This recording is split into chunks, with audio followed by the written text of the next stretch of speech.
You're live. All right, ready to go wild. Who are you? Talak Patong, Tigam Dile? yes, head man of the Washoe. Good job. I'm Denise, his faithful companion. All right. Good. Well, what I wanted to do was a short video on the lives that were here before human came to Earth.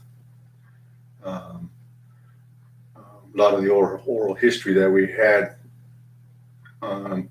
always continued to let us know the responsibilities we had to those that were on Earth before anybody had come to Earth, any humans.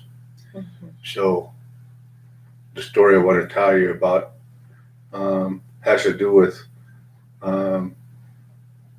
what they call a water baby.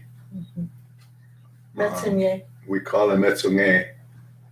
Anyway, he's a supernatural being that lives in the water and a protector of the water, takes care of the life in the water. And when we came here to Earth, Metsunge was another one of those entities that we needed to speak up for in behalf of, because he couldn't speak for himself. Nobody's listening to the messages that we've always received from him all these years. And kind of like, I guess the way I should begin is when I was a kid, old people used to always talk about these different entities that Washoe have always encountered here in our territory. And one of them was the Metsunge. And growing up this way, I always never knew that it wasn't something that wasn't a part of our lives. I knew it was always part of our lives because when I was growing up, I could hear him crying, sound like a baby, up the river, we lived by the river. And they used to ask old people what that was. They said, "Oh, that's Metsunge." And he'd tell them stories about who he was, supernatural being that's 4 foot tall, has real long hair, different color hair, some yellow, some black, some red. And they eat fish. They live in the water. And they don't have to swim. They have energy to project themselves through the water. They have a lot of teeth, so it's a lot of, I guess people, when they see them, they get scared of them. But Washoes used to always tell us if you see one that you'll get a bloody nose and pass out because the energy is so strong. And those people that don't pass out and don't get nosebleed, they kind of receive the power from the water baby. So they become part of his family. So anyway, when I used to hear him up the river a long time ago, he used to cry around, make all kinds of noise, cry around. And so we would hear that in the evening time. And in the morning time, we'd go up the river and go swimming and go play by the river. And I used to always remember going up to where I used to hear them babies crying, And I go there and I always see the little footprints about this big, little human footprints, but they were small. And so I knew that when I asked old people what that was, that I knew that they were a whole other being, that another one of those entities that lived on Earth before we got here. So just knowing them and knowing who they were, I don't really have to communicate with them directly, because all the history and the stories that I've heard in my life was just to protect them and pay attention, so if we're supposed to receive something, we definitely will. Mm-hmm. I've heard people up at Lake Tahoe where they sleep on the beach and something in the middle of the night starts to drag their sleeping bag in the water, So Washoes, they don't like to sleep by the water, So, and so anyway, Water Baby also he's a part of the creation story of where all the lakes were formed up at the higher elevations, because at one time we call them Puetzli and Damalali, an older brother and a younger brother, and they traveled around. And when the older brother used to talk about the water baby's hair and how beautiful it was, the younger brother would hear that. So, And they were water baby. and no, the Putzli and the Malali were the Weasel brothers. Oh, Weasel Brothers, that's Sorry, right. I didn't tell you that. Yeah. They were Weasel brothers, and then they were migratory. So everywhere they went, they had stories about what they had encountered. And this one has to do with the water baby. Mhm. And so the little one heard the big one talking about how great the hair, beautiful the hair was, that he thought that he wanted it. So one day the older brother went out to gather, left the little brother home, and the little brother went down. He knew where the water baby was at. He went there and he killed the water baby, took his hair, brought it home. He knew something was wrong after he did that, because the water started to follow him as he walked home, and then it would recede and it would come up. Pretty soon he's sitting around at home. He hid the hair inside the house, so he was going to surprise his brother with it.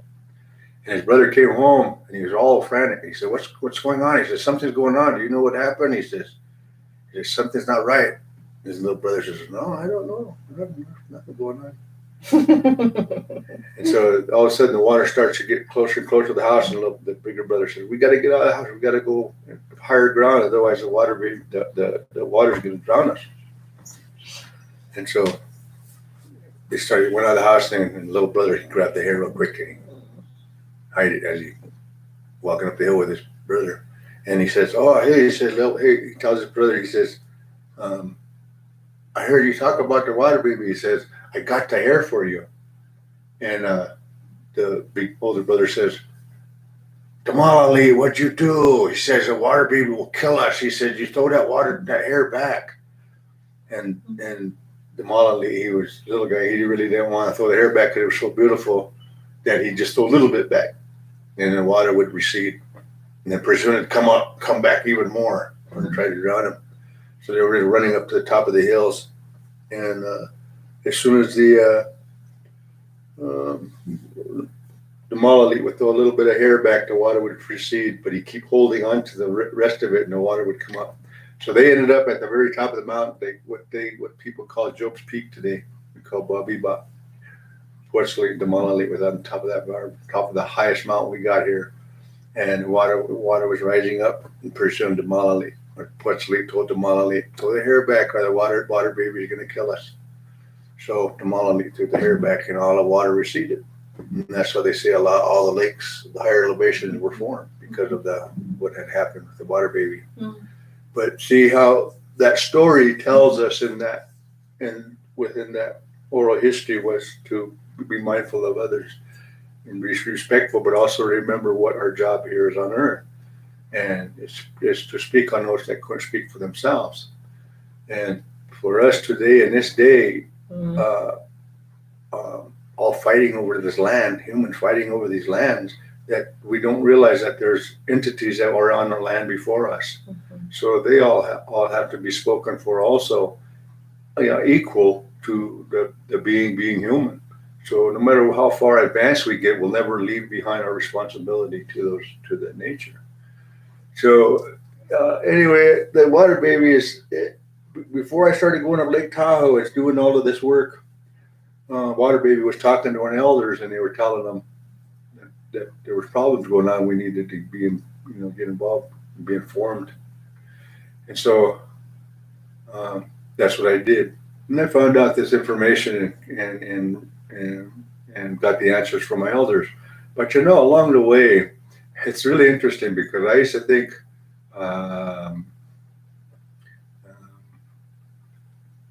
we always say white people, but other humans can't hear nature. Mm. And so for us to be a responsible party on earth, we have to be able to listen to the spiritual things that are going on, messages and entities that exist before us. And since people came here, nobody listens. Everybody's building on their land, they're destroying the water, they're doing all these things, so they're not listening to the spirit, listening to Missing and listening to the responsibility that our ancestors had for becoming human on earth. And there's one guy that's really interesting, and his name is Jeff Brownell. I always remember this man because he's my father's friend, and he's a white man. I think he's Celtic, matter of fact. but he practices spiritual ways, and some of them mimic the Native American ways. But he's got his own practices. He's really good at what he does. Yes. But the part about it that was really interesting to me was I was real skeptic back then, and my dad and him were friends, and I didn't like nobody outside the tribe. I don't want nobody to know nothing and tell them nothing. I don't like them. I don't want them to be around. Mhm. And so my dad used to bring people around. He brought this guy Jeff around and sort of could connect up with him. And I noticed that Jeff was not like a normal white person, you know. He had something about him. And so the more I talked to them, the more I communicated with him, you know, I realized this man is communicating to the spirits just like I am. Probably more than I am because he's practicing his and I'm just born into it. But he's, you know, he was, you know, has his pipes, has his tobacco, has his pouches, has his, you know, ceremonial stuff. So, you know, for me, that's, you know, honorable man to be able to live in the world today and practice those things that our people have practiced for thousands of years and keep that responsibility going. So I appreciated him very much.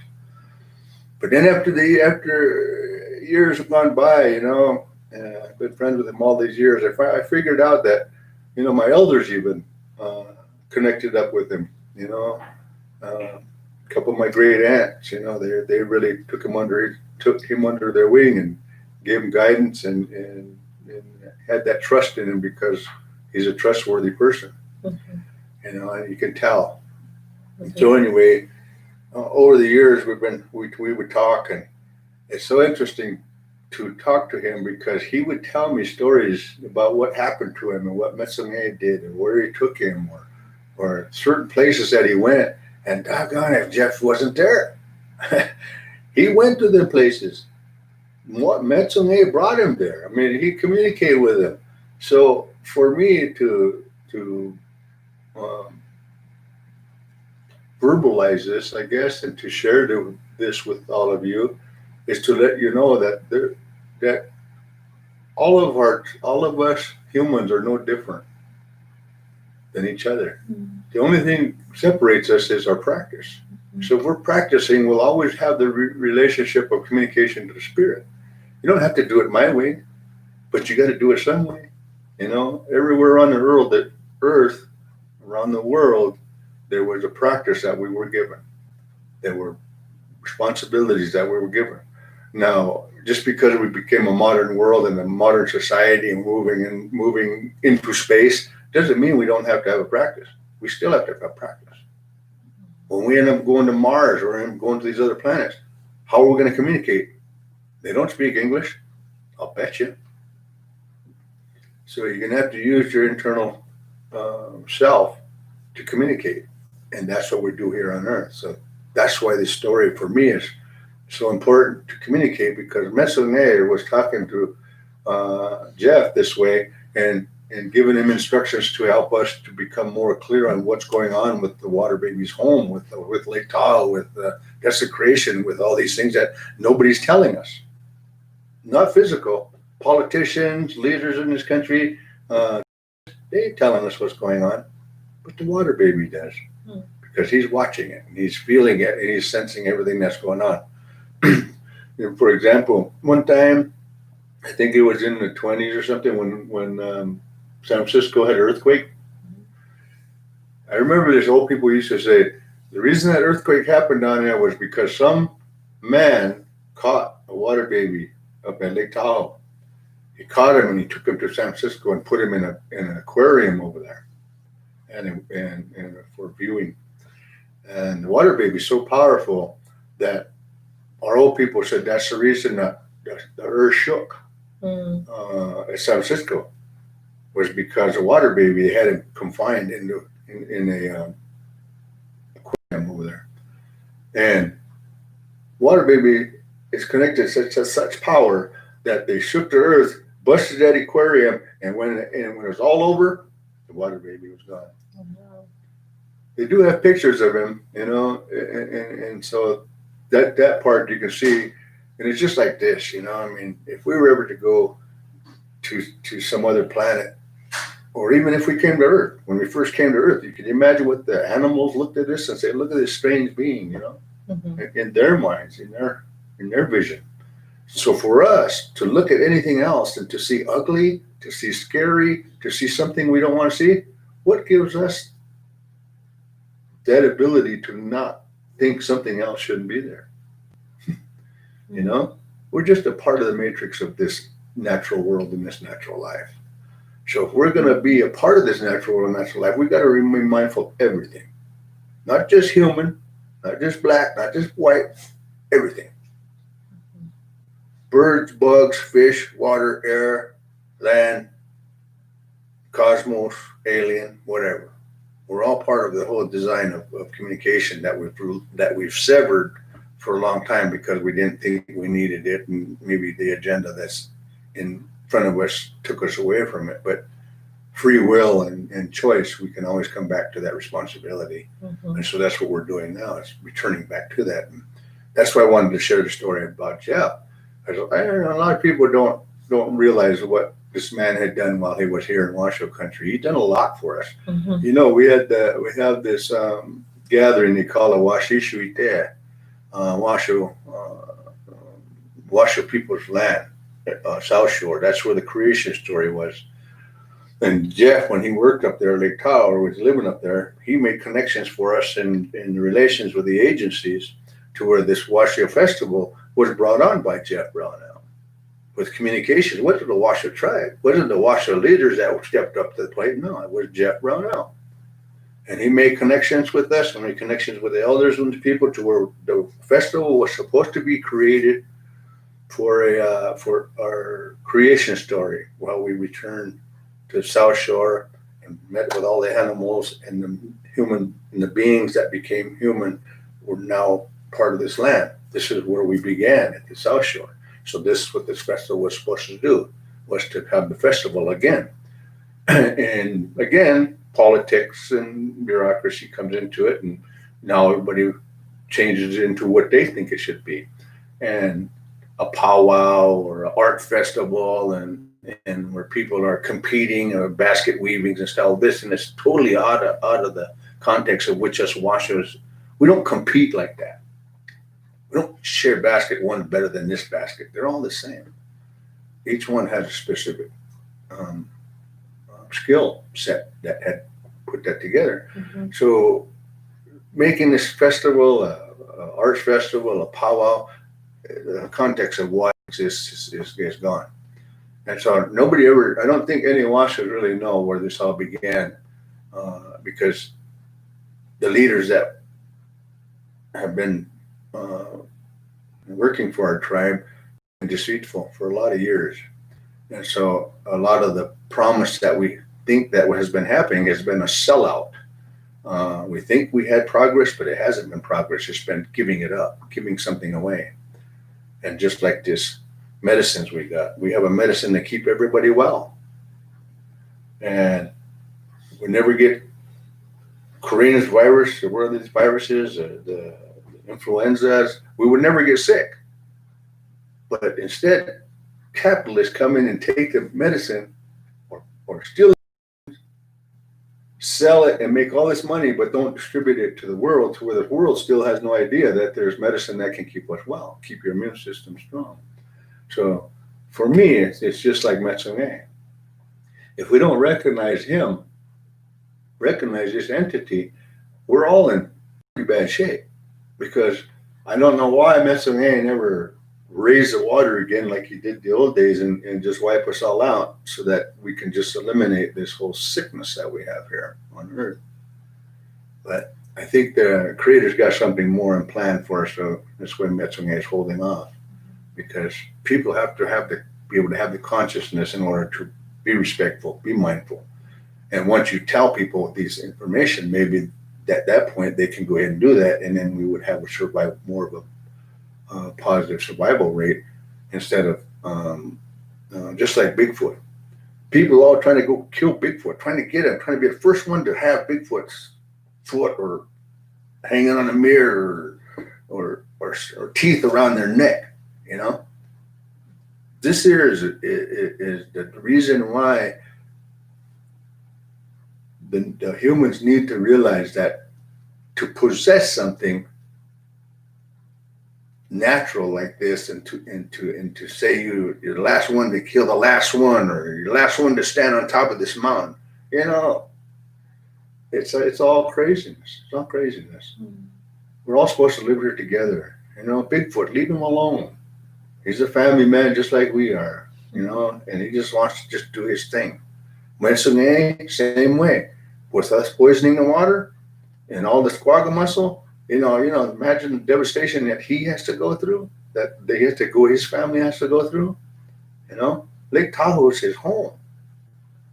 And for me to want to share this is just to let you know I'm so appreciative for Jeff Brownell for the things he did in his day while he was here, because he's kept the light, kept the flame burning.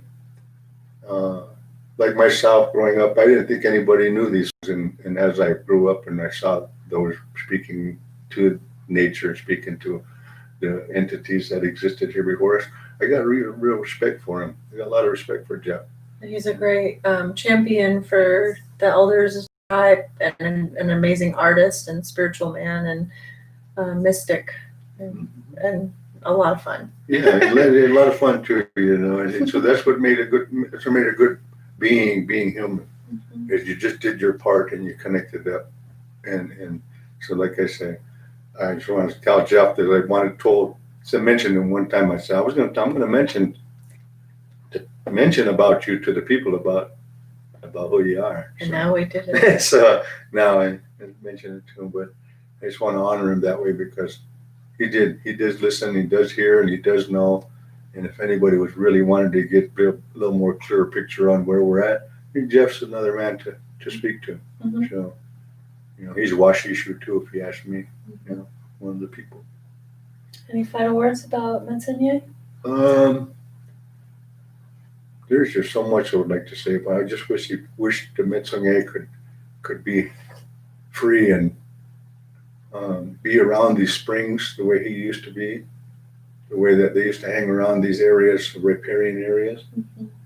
And I know a lot of people that live in those areas and they own that property now. That's why the Mensonge is not there, but he's probably still there time now and then.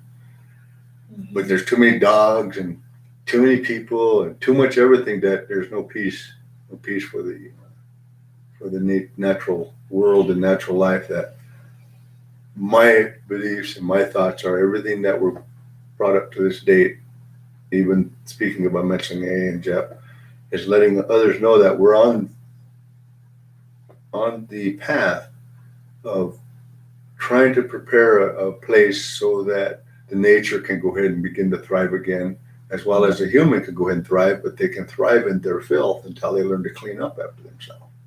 But the nature itself, it cleans up after itself naturally.